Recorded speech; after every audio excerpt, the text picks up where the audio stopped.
The Bible prophesies that a 7-year period is just ahead, which will be the most important 7 years since the crucifixion and resurrection of Jesus Christ. This prophesied 7 years will immediately precede the Battle of Armageddon and the second coming of Jesus to the earth. The prophecies tell you and me what we should be doing during this 7-year period of time. Daniel 11:33 says, "They that understand among the people shall instruct many." That's what we are supposed to do. But we can't instruct other people during this 7 years if we don't understand ourselves. End Time Ministries has produced a plan so that you can be prepared to do what the scriptures say you should do during the prophesied time just ahead. We will reveal this plan to you during today's program.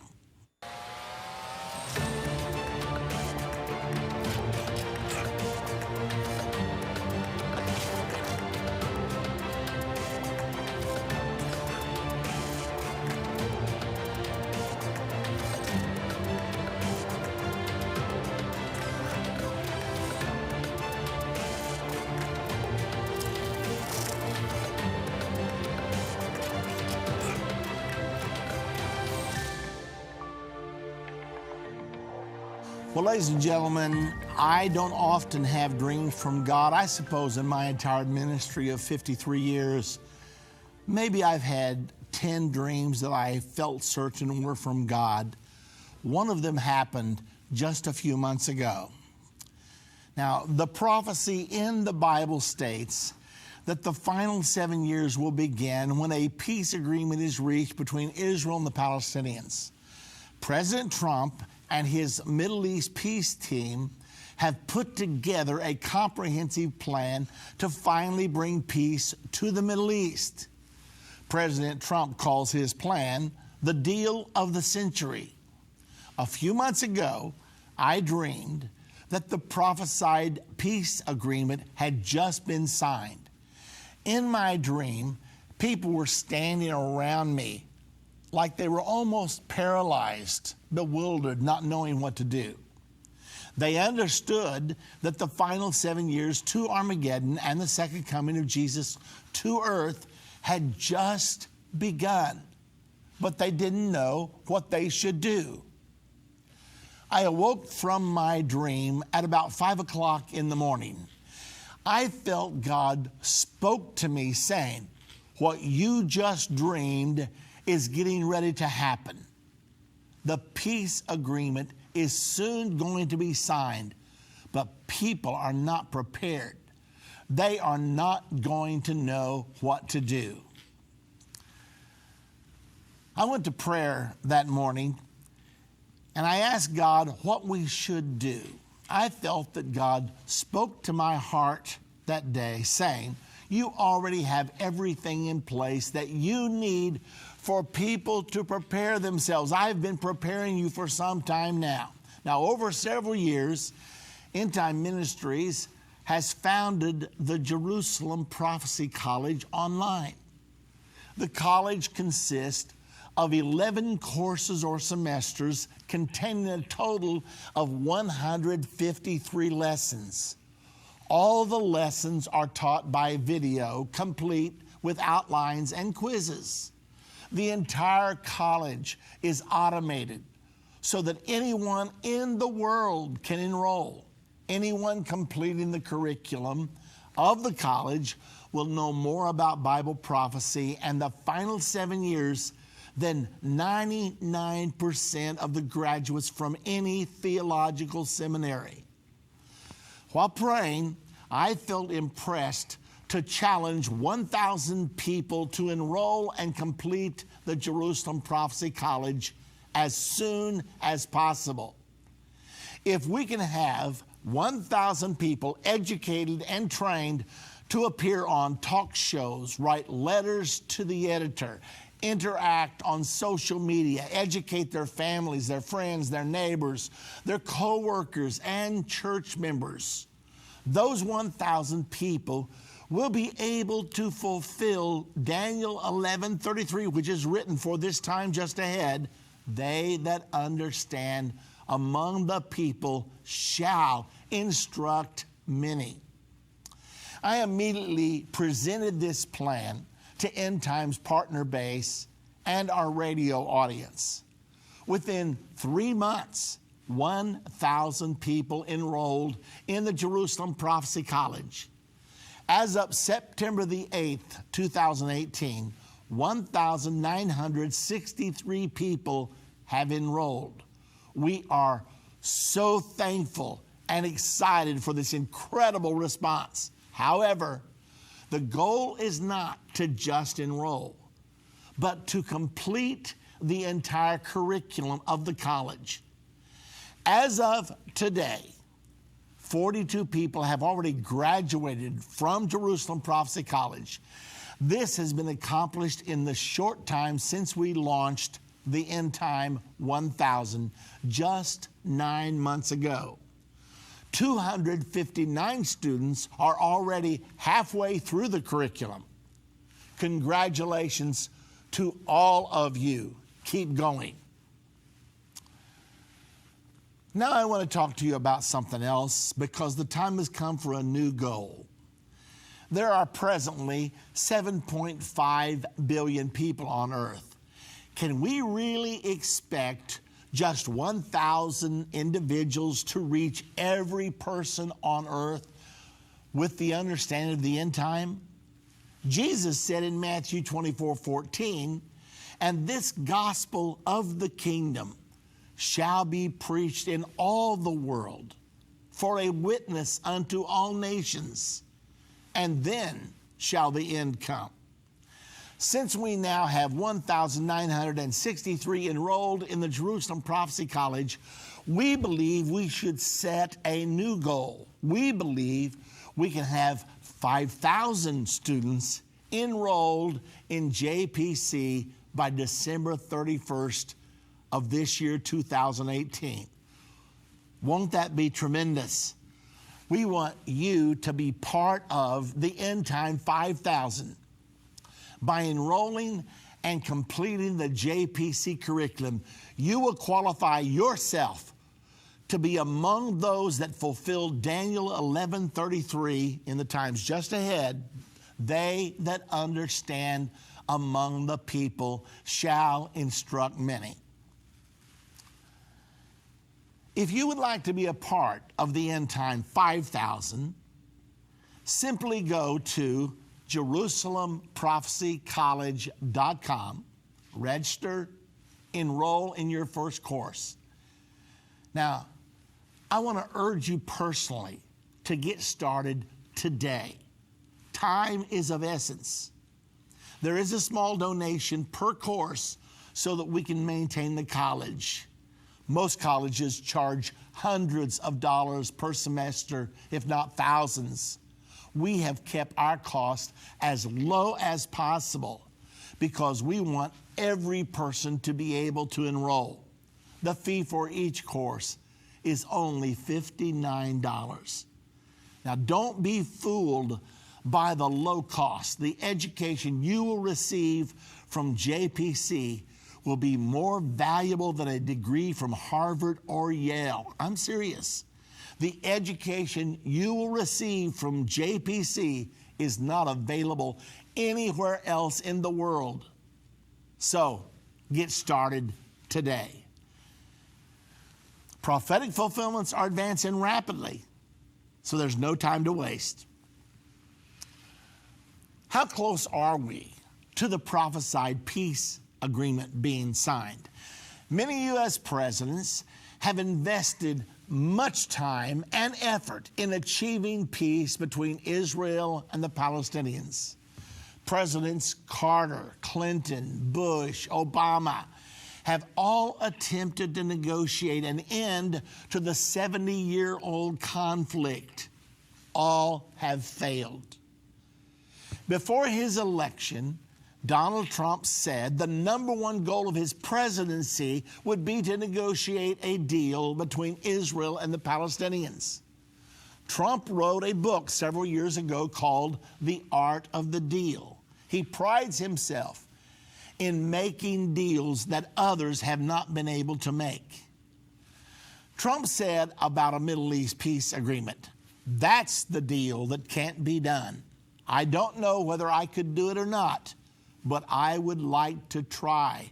For humanity's sake, I would like to try." He called it the ultimate deal, or the deal of the century. The first week of his presidency, President Trump assigned his two closest aides the job of achieving a peace agreement in the Middle East. Immediately, his son-in-law, Jared Kushner, and his trusted personal attorney of 20 years, Jason Greenblatt, swung into action. They have been working incessantly toward the desired peace plan since February the 1st of 2017. By September the 1st, 2017, they had met with the leaders of Israel, Jordan, the Palestinians, Saudi Arabia, United Arab Emirates, Bahrain, and Egypt many times. They had met with Palestinian leader Mahmoud Abbas 20 times within the first 7 months. That's an average of 3 meetings per month. I'm telling you, they were working this thing. During these meetings, Kushner and Greenblatt asked every conceivable question concerning what each of the countries would accept and how to overcome the obstacles that they could not accept. During the last meeting, around the 1st of September of 2017, Abbas said to them, "We've told you everything. You know what we will accept and what we won't. You know the same of the Israelis. You've been meeting with them. I think it's time for America to put a plan on the table that will bridge the gaps between us and Israel." President Trump responded by promising to present an American peace plan in 3 or 4 months' time. Trump made the same promise to Israeli Prime Minister Netanyahu. As the president's promised deadline approached, the entire world waited with great anticipation. What will President Trump's deal look like? Can he succeed where others have failed? Then came December the 6th of 2017. America's Jerusalem Embassy Act required President Trump to either move the U.S. Embassy in Israel to Jerusalem by December the 1st or sign a waiver stating that moving the embassy would endanger national security. Now, prior to this, all the presidents since 1995 had signed the waivers every 6 months. But remember, Trump said he was going to move the embassy. Well, we didn't hear anything on December the 1st, but on December the 6th of 2017, the president shocked the world by announcing he was recognizing Jerusalem as Israel's capital and that the U.S. would be moving its embassy to Jerusalem as soon as possible. Now remember, the UN had asked all the nations to move their embassies out of Jerusalem way back in 1980, and they all had done it. They moved their embassies to Tel Aviv. Now, all of a sudden, the leader of the most powerful nation on earth says, we're not paying any attention to the United Nations, we're moving our embassy to Jerusalem. Well, the reaction of the world to Trump's announcement was explosive. The United Nations Security Council presented a resolution against the action. The U.S. used its veto power to defeat the resolution. The European Union denounced the action in no uncertain terms. The Arab nations condemned the action as against international law, and President of the Palestinians, Mahmoud Abbas, declared that the United States could never again play the role of unbiased peace arbiter between Israel and the Palestinians. From that day to the present, Abbas has cut all ties with the United States. Now, the United States has been the number one supporter of the Palestinians over the last 70 years. The annual U.S. contribution to Palestinian refugees is around $730 million per year. After 8 months of Abbas refusing all contact with America, President Trump made the decision to suspend all funds going to the Palestinians. Trump said, if you won't even speak to us, we're not going to send you $730 million a year. Mahmoud Abbas did not anticipate this kind of resolute reaction. Looking for an excuse to back down and to return to the peace negotiations, Abbas told President Trump that he would return to peace negotiations if Trump would fire his chief peace negotiator, Jason Greenblatt. Well, until this time, we have heard no response from Trump concerning this demand. But no one expects the president to fire his chief negotiator. It has now been announced that Trump's peace plan is ready. It was reported that President Trump would unveil his peace plan during his UN speech on September the 25th of 2018. However, it now appears that won't happen. President Trump doesn't want to release his peace plan until Abbas is prepared to conduct good faith negotiations concerning the plan. Here's the big question. Will Trump's deal of the century succeed? We know for certain from the prophecies of the Bible that there is going to be a peace agreement between Palestinians and Israelis. We don't know whether Trump's plan will be the basis for that agreement or whether someone else will be successful in leading the peace effort. Many developments seem to indicate that we are drawing close to the peace agreement and the beginning of the final 7 years right now. When this agreement is signed, the Jews will build their third temple on the Temple Mount within the first half of the agreement, within the first 3.5 years. Well, the Jews are ready to build their temple right now. The architectural plans are completed. All of the furniture and the utensils needed for the temple worship are now prepared. I've seen them with my own eyes. I take 2 trips to Israel per year. I go to the Temple Institute. They have the brazen altar where the sacrifices are to be made. They have the laver where the priests were commanded to wash before going into the holy place. They have the candelabra, which gives light in the holy place. The other 2 pieces of furniture, the table of shewbread, the altar of incense, they're all prepared. I've seen them all. I have pictures.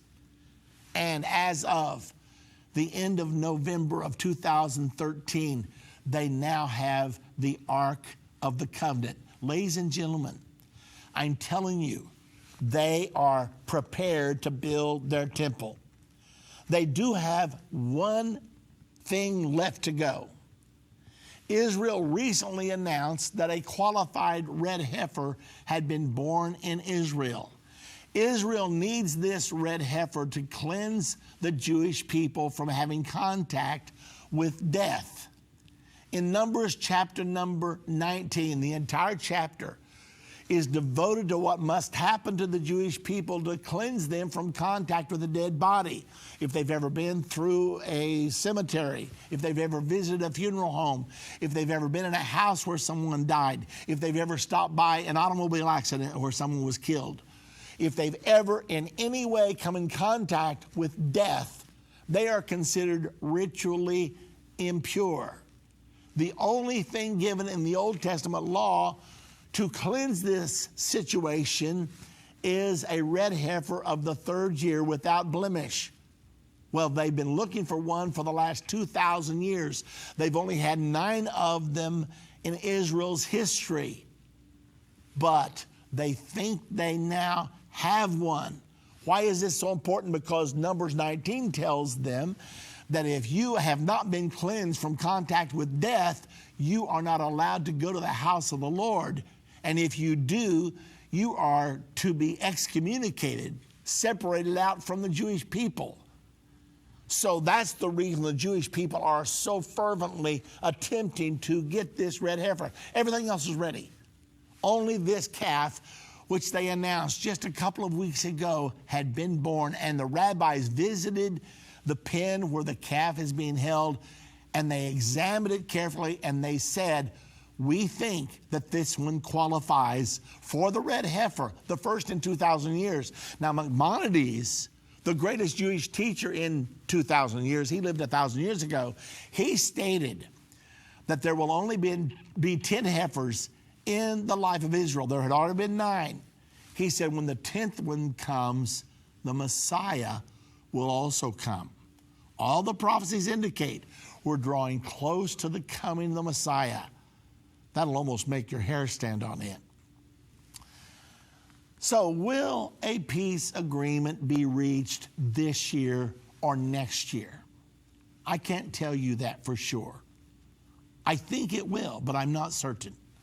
But I can tell you it's coming, and all of us must get ready for it. Will we be caught unprepared as happened in my dream? Or will we prepare ourselves for the most important 7 years in the history of the world? That's the big question. Now, recently, President Trump met with President Putin of Russia for a summit.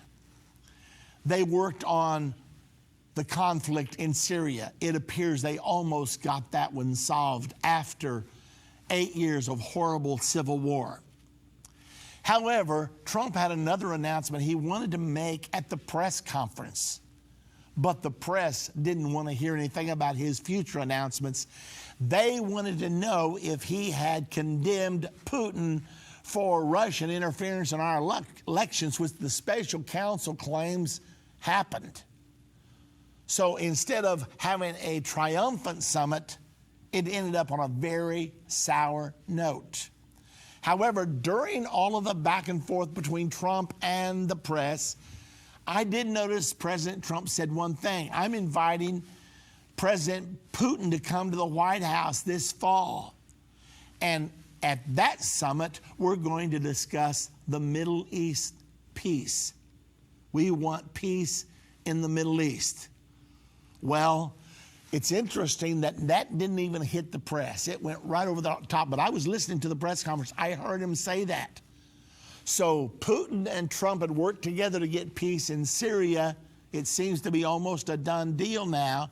Now then, Trump says we're also planning on working together to get peace in the Middle East, because Abbas said, I'm not coming back to the table if America is the only arbiter, because I don't think they're fair. I think they're partial to Israel. But what if Vladimir Putin were co-hosting the peace talks, and Putin has been the best friend to the Arabs? While we have befriended Israel, Putin has befriended the Arabs for many, many years.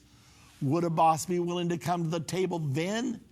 Almost certainly. When you have the world's 2 greatest nuclear powers, between the U.S. and Russia, we have 90% of the world's nuclear weapons.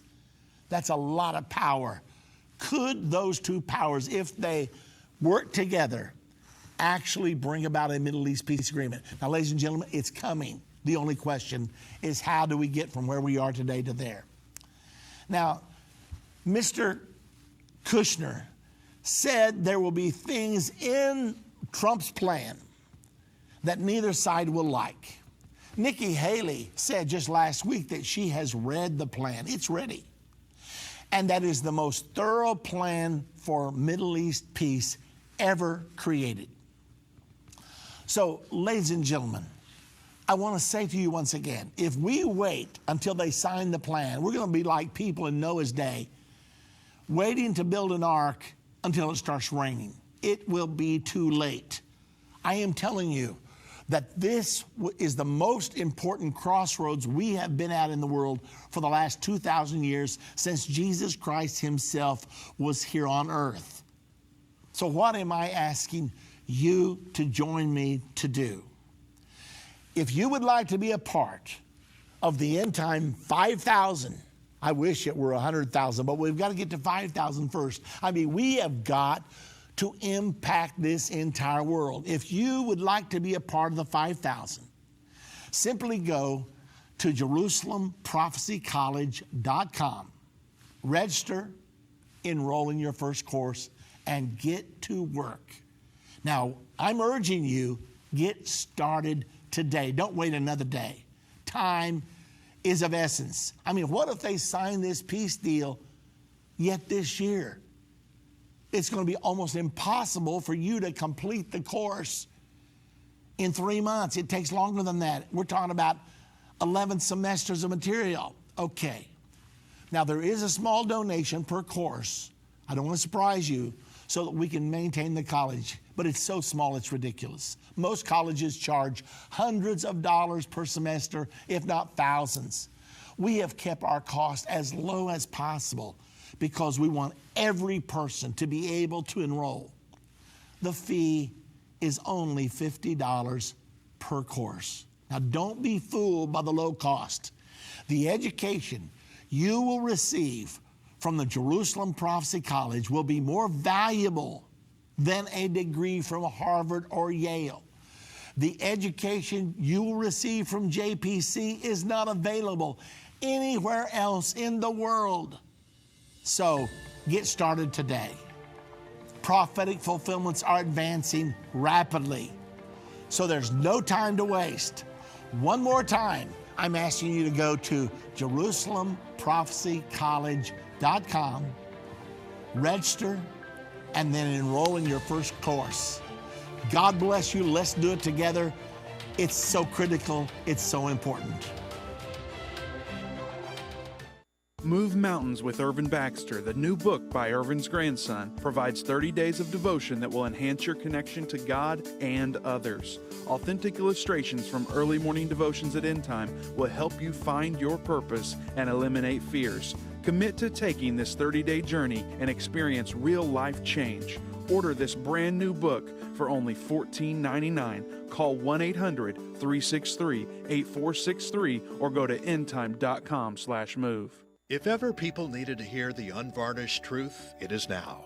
There are some subjects that are not politically correct to talk about, but they're urgent. That's why I'm grateful for End Time Magazine.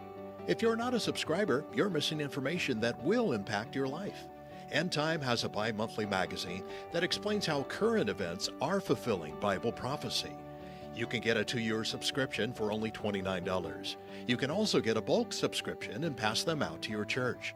We have gotten reports that End Time Magazine has caused spiritual awakenings in churches when they see the prophecies being fulfilled right now.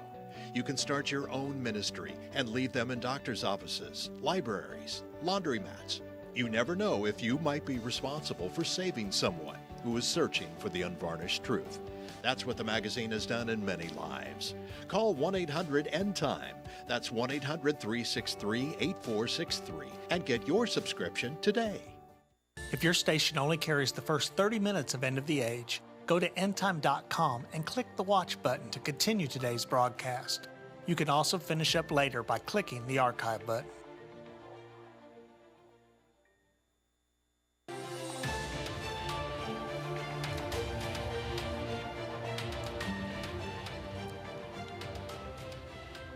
Well, ladies and gentlemen, I think you can tell how urgent I am about what is coming at us. I mean, we're not talking about just another blip on the screen. We're talking about the greatest prophetic fulfillment in the last 2,000 years. And yes, it absolutely could happen in the next 12 months. But what are prophecies given to us for? The Bible tells us the sons of Issachar were men who had understanding of the times to know what Israel ought to do. It's so vital, it's so important that we understand the times, or else we will not know what to do. I have not been impacted by anything as much as I have by the dream that I had. When I dreamed that they had just signed the final 7-year agreement, and I looked around me, and I'm just telling you, this is the way the dream was. There were people around me. I don't know where they came from, but they apparently knew that I taught about this, and so they were gathered around me. But it's like they were just sort of frozen. They didn't know what to do, sort of paralyzed. And they were looking at me like I was supposed to supply the answer. And I woke up. And when I woke up, it was 5 o'clock in the morning. That's not my time to get up. I woke up, and it's like the Lord spoke to me and said, what you just dreamed is going to happen. They're going to sign the peace agreement. And people are not going to be ready unless you do something about it. Well, that's the reason I am so passionate about this. Now, we're getting ready to take your calls, and you can talk about whatever you would like to talk about. But if you have any questions about the final 7 years, I would gladly talk to you about that. The number to call to be on the air with me, 877-END-TIME, 877-363-8463. Now, while you're dialing, I want to tell you I'm going to be in Joliet, Illinois, this coming Saturday and Sunday morning. I don't have the exact times yet, nor do I have the address, but I'll give it to you before the program is over today. So anyway, I just wanted to give you a heads up right away that we will be in Joliet Saturday night and Sunday morning, and we've been having tremendous conferences. Our conference last week in York and also in Harrisburg, Pennsylvania, we had tremendous response. We're so excited. I'm telling you, we cannot sit by and twiddle our thumbs when the sky is falling. The Bible says, seeing the time, it is high time to awake out of sleep, for now is our salvation nearer than when we first believe.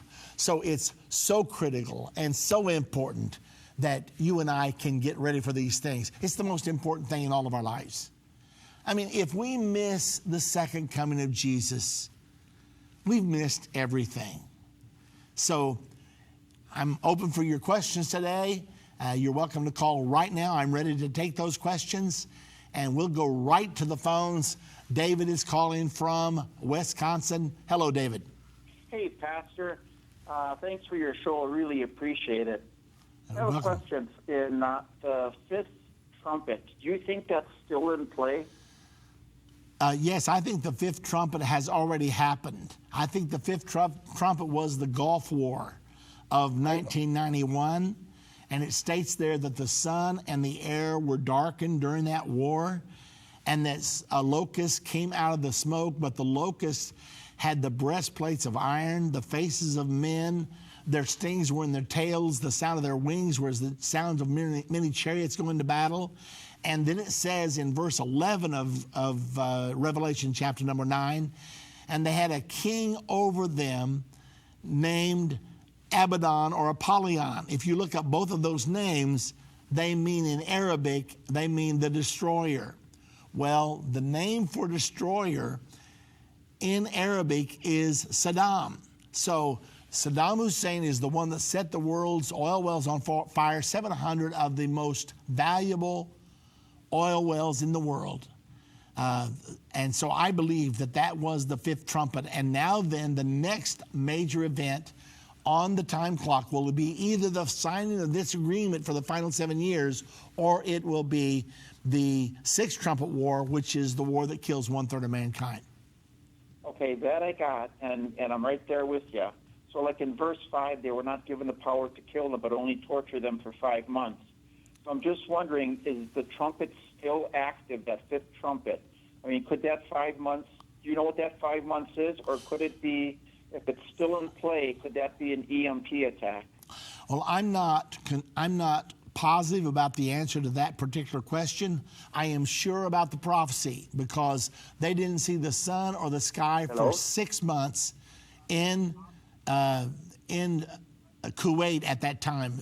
And also, Saddam was specifically named in the scripture as being the king over them. Now, what does it mean when it talks about they had the power to hurt men for 5 months? All I know is this: the Gulf War syndrome was swept under the rug by our government for a long time. They denied it even existed. They now have admitted it did. Many of our boys came home from the Gulf War with afflictions that nobody could treat, nobody could explain. I do not know whether that satisfies that part of the prophecy, but the rest of the prophecy is so clear that whether I understand that one portion of the prophecy or not, I still accept the entire prophecy, because to me, the other parts of it are undeniable. All right. Thank you, Pastor. Okay. Thank you, David.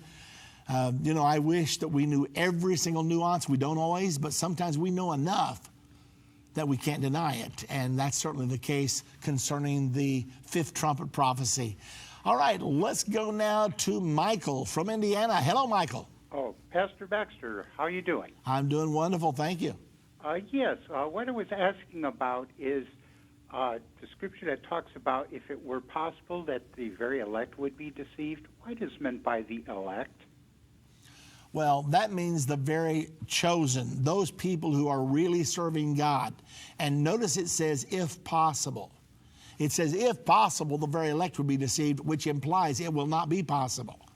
But what that's telling us is that we don't need to be lukewarm Christians or just merely nonchalant Christians in name only. Those are the people that will be deceived.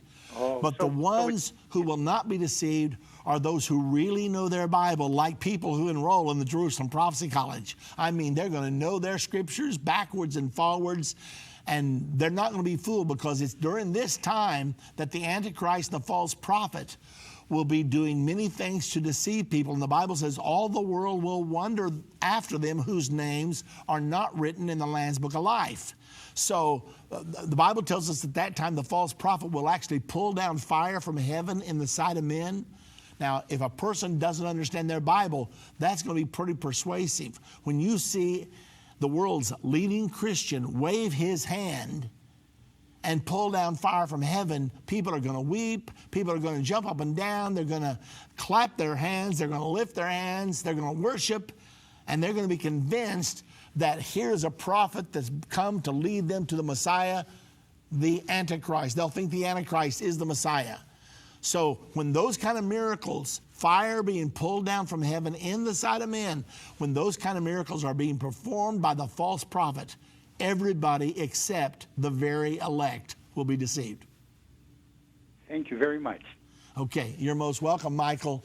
And we live in a time when even people who attend church are so illiterate when it comes to the scriptures. I mean, I taught a Bible study to a lady that taught Sunday school for many years in a large denomination, one of the mainline denominations of Christianity here in America. And I sat down with her to start a Bible study, and I said, let's turn to the book of Genesis. And I saw her start to fumble with her Bible. She didn't even know where the book of Genesis was. It was something else. I was so appalled, but not in a critical way, but I was so alarmed that a person could be in a mainline denomination and even be given a Sunday school class to teach children, and she knew nothing about her Bible. It was stunning. We can't let that happen. All right, let's go to Florida. Jake is calling from Florida. Hello, Jake. Irvin Baxter, thanks for taking the call. Bless your heart, sir. Thank you very much. Appreciate the call. Hey, I'll tell you, I was a former Marine, and I think late 90s or mid-90s, 96 I got out. And you mentioned the dream that you had where you woke and all these people were looking to you for answers. I think a lot of Christian men have that feeling, when they look to their own families. I know in my family, I have relatives that question me about things that are going on. We were talking about the red heifer, the news that came out the other day and everything. And my children, my wife, you have to keep moving forward. You have to keep working your job and everything else. But I'm curious, two things. Like, you personally, are you making long-term preparations to deal with avoiding taking the mark of the beast to buy and sell? I honestly lose sleep myself and wake up from similar types of dreams. Do you is this a good time to sell the farm and head for the hills, or well, Jake, what's your thoughts on that? You may or may not have heard my teaching on America's God-given destiny. It's one of our DVDs, and I would say to you and everybody else that's never seen it, see it immediately. because I deal with what America is going to do during the final 7 years, and in particular during the final 3.5 years that we call the Great Tribulation. There are 3 nations the Bible specifically says will never be under the reign of the Antichrist: the country of Jordan, the country of Israel, and the United States of America. The United States is depicted as defending Israel against the Antichrist and his one world governmental system. So because I believe that the scriptures clearly teach that America will never be under the power of the Antichrist, there are some things that other nations should be doing that I don't think we have to do. I think our assignment is different. I do not believe the mark of the beast is ever going to come to America, because the Bible teaches very clearly that we will be protecting Israel against the Antichrist. If we're doing that, we're certainly not cooperating with the Antichrist. And the mark of the beast means we're cooperating and actually pledging allegiance and worshiping the Antichrist. So, since that is said, here in America, I believe we have to gear America up to be the center for world evangelism. And that's what I'm doing on this program today. I'm pushing with all of my might to prepare people, because we need a strike force of people that really understand the scriptures, and we can use this force to reach the world. The Bible prophesies there's a great revival coming. Revival doesn't happen without the Word of God being sown. So we're going to have to be on social media, television, radio, internet, door to door, house to house, in our churches, having small groups in our homes, our Sunday school classes. We're going to have to spread the word, because most Christians are woefully ignorant concerning the prophecies of the Bible. Furthermore, whenever the Antichrist takes over Europe, and he is going to take over Europe with all of his power, a lot of people in Europe are going to have to get out. It's going to be like Adolf Hitler has returned to Europe. And the Bible says there's another Holocaust coming. There are 1.6 million Jews in Europe right now. They all should leave immediately, but they're not hearing the warning. We're going to try to get a list and mail a warning to each of their homes that they have to get out, because once the Antichrist takes over, it's going to be tribulation such as never been before, nor ever again shall be. So the time may come when I'll get on this station or on this program and say, how many of you would be willing to take a Jewish family into your home, or a Christian family that needs to escape the clutches of the Antichrist? We may face that. We may need to raise money to fly them out, to get them out. So in other countries where they live, where they may fall under the power of the Antichrist, would I be saving water? Would I be saving food? I probably would be. Here in America, I think our assignment is a different assignment. So, Jake, hope I didn't give you too much information, but that's what I think about it. That's fantastic. Well, keep up the great work, Pastor. I appreciate you, and certainly we'll be listening for that request. We do what we could. Okay, thank you very much. 800 End Time's the number to call. We'll be right back. If ever people needed to hear the unvarnished truth, it is now. There are some subjects that are not politically correct to talk about, but they're urgent. That's why I'm grateful for End Time Magazine. If you're not a subscriber, you're missing information that will impact your life. End Time has a bi-monthly magazine that explains how current events are fulfilling Bible prophecy. You can get a 2-year subscription for only $29. You can also get a bulk subscription and pass them out to your church. We have gotten reports that End Time Magazine has caused spiritual awakenings in churches when they see the prophecies being fulfilled right now. You can start your own ministry and leave them in doctors' offices, libraries, laundromats. You never know if you might be responsible for saving someone who is searching for the unvarnished truth. That's what the magazine has done in many lives. Call 1-800-END-TIME. That's 1-800-363-8463 and get your subscription today.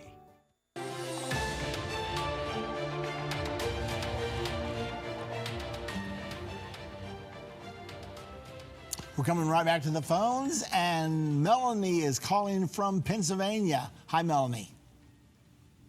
Hello there, Pastor Baxter. I'm driving on the turnpike. I heard your show. I heard what you're talking about, the end times, the peace process, Nikki Haley, Trump, Jared Kushner, all that. Jordan, United States, the mark of the beast, everything you're saying, you're on it.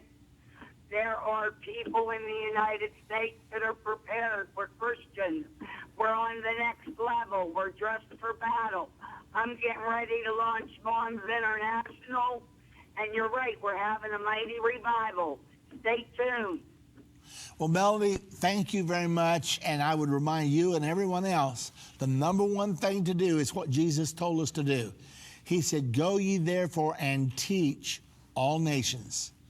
And that's the reason we founded the Jerusalem Prophecy College. A person can enroll in this college, and by the time they get through, they will know more about Bible prophecy than 99% of the graduates from theological seminary. This is not time for God's people to be in darkness or to be functioning with blindfolds on. This is time for us to know exactly where we are, to know what the Bible says, and to know what we should be doing about it. So, Melanie, thank you very much. I appreciate it. All right, let's go now to Cammie, calling from Indiana. Hi, Cammie.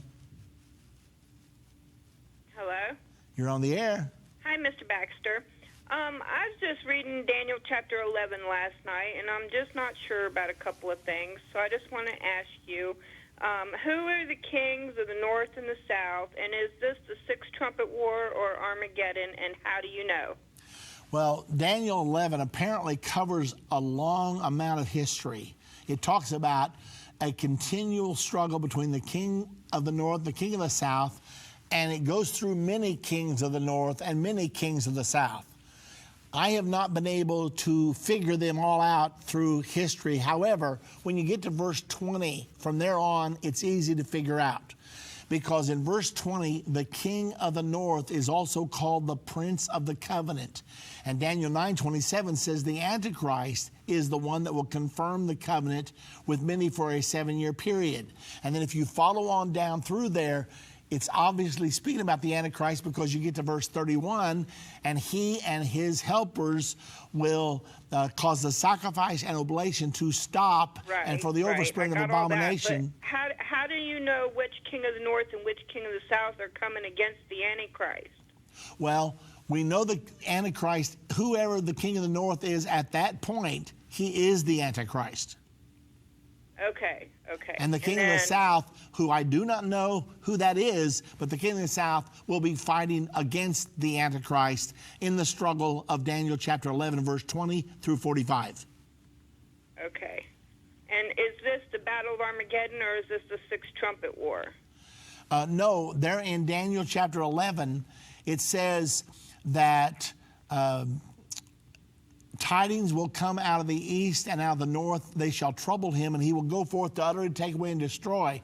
So he's going to be fighting wars during the final 3.5 years. The final 3.5 years starts in verse 31 with the abomination of desolation. We know that for positive. Right. And so from then on, you're dealing with the final 3.5 years, and it doesn't name all the powers there. It just says tidings out of the east and the north will trouble him, and he'll go forth to utterly take away and destroy. So that shows us that the Antichrist is not going to be in absolute and total control of the world. He will dominate the world, but he will not be in absolute total control, because he's still going to have opposition. I guess this is why I'm so confused, because it does switch over kings so many times throughout the chapter, you know, and it's not really clear on what war he's fighting against, because they're warring through the whole chapter. So I was just confused about that. Yeah, Thank you very much. Yeah, you're welcome, Cammie. I've not been able to figure every single item out, but the easiest way that I've been able to figure it out is once you get to verse 20, you know the king of the north there is the Antichrist, and then you can trace his history all the way down through the rest of the chapter, verse 20 through verse number 45. Right, so, right. Anyway, okay, that's the best way. Thank you very much. Yeah, you're welcome. God bless you. You too. Let's go now to Kevin calling from Texas. Hello, Kevin. Hi, Irvin. Thank you for taking my call. You're welcome. If you could help me with some clarity on the war from Psalm 83, World War III, and Armageddon. Yes, I do not believe that Psalm 83 is Armageddon, and I can't even say that it's World War III, because it appears to me that this war that's described in Psalms 83 has to do, the Bible tells us that Edom, here in the 83rd chapter, it talks about Edom will come against Israel. Well, that's not going to be happening during the end time, because Jordan, Israel, and America are going to be in alliance together. So a lot of people have tried to say that this war in Psalms 83 is an end time war. I've never been able to see the support for that. So I think this is a war probably already past. Okay, thank you. I had seen, and I've studied your End Time DVD series. I've also done some studying through the college online, and with the belief as well that, Jordan, that Psalm 83, as it refers to Jordan, was something different. So I guess if it's not the future, then I guess it would have had to have been the past, as you're saying. Yeah, I believe that these prophecies that Edom, Ammon, and Amalek, Ammon is Amman, Jordan, the capital of Jordan, and it depicts them as making war against Israel. But there's a lot of nations made war against Israel throughout the Old Testament in times gone by. I believe Psalms 83 is a prophecy that's already passed. Thank you. God bless you. Okay, thank you very much. Appreciate it. Okay, let's go to Leroy calling from Illinois. Hello, Leroy. Leroy, are you with me? Okay, apparently Leroy had to leave us. Let's go to Mary calling from New York. Hello, Mary. Hi. I know that the 12 tribes, out of the 12 tribes of Israel, it was the Levites that took care of Solomon's temple during its time. Now, with the 12 tribes lost, how are they going to gather the people to maintain the third temple? Mary, the Kohanim were the Kohathites. They also worked in the temple. And Israel's able to identify many of the Cohens. If you will look in a telephone book in most large cities, you will see many Cohens there listed, because Jews who bear the name Cohen are from the priestly tribe. And the Jews know this so thoroughly that the Temple Institute has sent out a call to all Cohens in the world to contact them, and they have sent them the robes that they have already had made for the Cohens to wear once the temple is built. And last year at the Passover, this last spring, there were about 100 Cohens that showed up in their garments, and they offered the Passover sacrifice south of the Temple Mount. They wanted to do it up on the Temple Mount, but the Israeli Supreme Court would not allow them, knowing that it would have precipitated World War III. But nevertheless, the Cohens are very prominent throughout Israel and also around the world. They're the ones so far that have been designated to take care of the temple once it's built. Okay, thank you. Okay, you're most welcome. Let's go now to Keith calling from Ohio. Hello, Keith. Hello, Erwin. How are you doing today? I'm doing fine, thank you. We just got back from York, Pennsylvania, where we've seen both of your programs, and you were wonderful. Well, thank you. We had a great time, didn't we? Yes, we did. Now, my question is, at the end time at the Battle of Armageddon, when the armies are swamping Israel and are ready to go under right before Jesus Christ comes back, where is the eagle's wings? You know, Keith, you've asked a very important, critical question, and it's also a question that I cannot answer.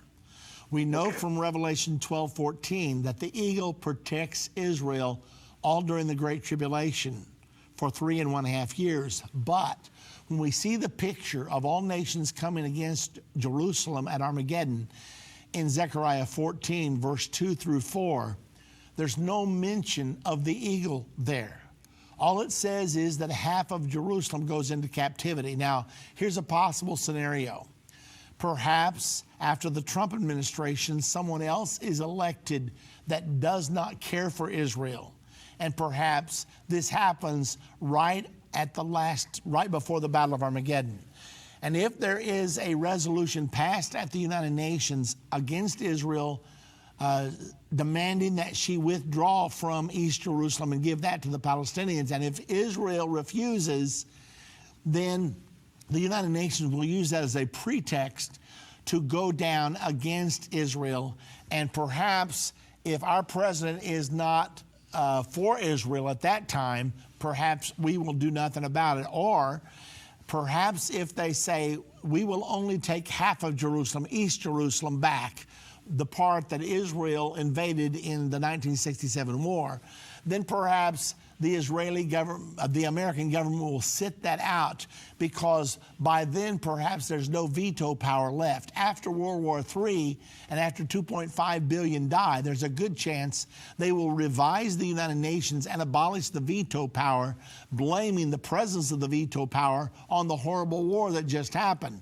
So if there's no veto power, the United States will not be able to veto the action. I'm speculating here because I do not have the total answer. I've tossed this back and forth in my mind. Anyway, that's the best explanation I've come up with, that perhaps we'll set it out until half of Jerusalem falls. Now, exactly what, and of course that time is when Jesus comes to intervene. It's going to leave Israel with no protector at all.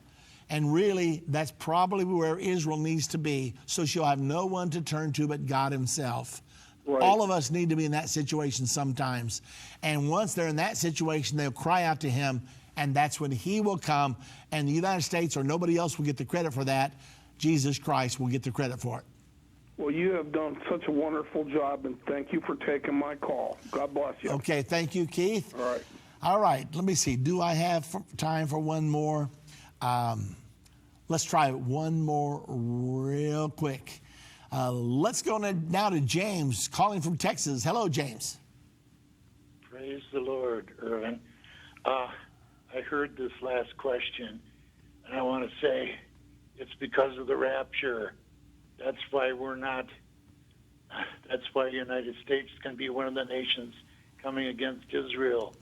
Anyway, I wanted to speak about what's happening right now in the European Union. It's in Zechariah chapter 5. The last part of Zechariah chapter 5. It says these two women that are powerful, it's Angela Merkel and Theresa May, this is their baby, and that's the New World Order. That's what's happening right now. Interesting. Well, James, I haven't thought of it that way, and that's the first time I've heard that theory. I'm going to have to get in my Bible after this program is over and take a look at that closer, because we know the European Union is going to play a critical role in the end time, because that's where the Antichrist and the false prophet will both come from. So they'll play a very critical role. Whether Angela Merkel and Theresa May, whether those are the two women there, that's going to be very interesting. I'm totally out of time, James. I've got to let you go. Thank you very much for considering that and understanding it. Thanks to all of you that have listened today. One more time, we do have a prophecy conference this weekend in Joliet, Illinois. You can go to our website. All the information is there. We would love to see you there. It's going to be a great time. Please give us a call, and don't forget, join the Jerusalem Prophecy College, JerusalemProphecyCollege.com, and I'll see you right back here tomorrow.